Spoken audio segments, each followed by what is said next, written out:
भोसले में देश के भगवाधारी और उत्तर प्रदेश के मुख्यमंत्री योगी आदित्यनाथ ने विरोधियों पर गरजते हुए कहा कि देश में कांग्रेस एक समस्या है और भाजपा समाधान है। कांग्रेस के कारण देश का बंटवारा हुआ। आज पाकिस्तान की यह हालत हो गई कि उसके कटोरे में कोई भीख भी नहीं डालता।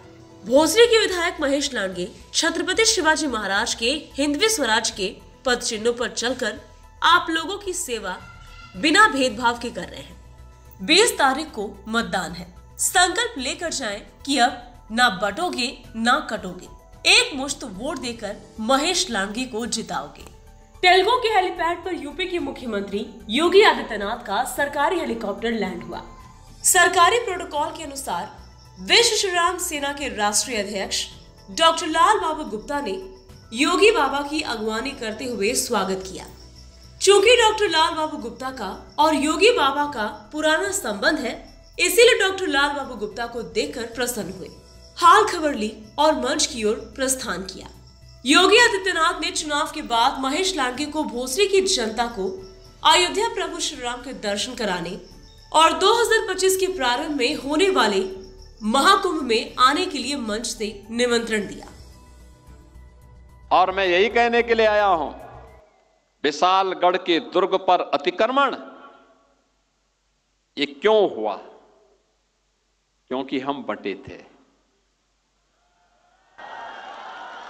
अयोध्या में क्यों अपमान झेलना पड़ा था?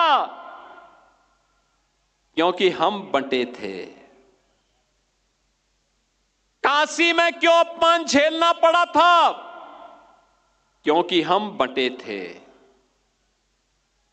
मथुरा में क्यों अपमान झेलना पड़ा था? क्योंकि हम बंटे थे। 1947 में लाखों हिंदुओं को क्यों कटना पड़ा था? क्योंकि हम बंटे थे। और बहनों और भाइयों, मैं यही कहने के लिए आया हूं, गणपति बप्पा की शोभा यात्रा पर कोई पथराव करे, ये बर्दाश्त नहीं हो सकता है, ये स्वीकार्य नहीं हो सकता है। और इसलिए पथराव होता है क्योंकि हम बंटे हैं। रामनवमी की शोभा यात्रा पर इसलिए पथराव होता है क्योंकि हम बंटे हैं।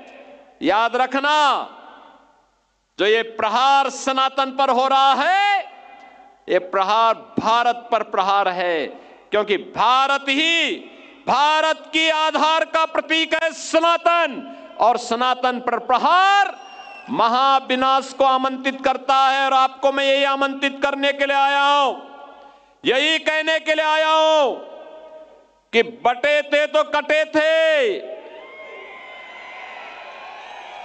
अब बटेंगे नहीं तो कटेंगे भी। एक रहेंगे, सेफ रहेंगे। एक रहेंगे तो सेफ रहेंगे। Bureau report, VSRS news, Pune, Maharashtra.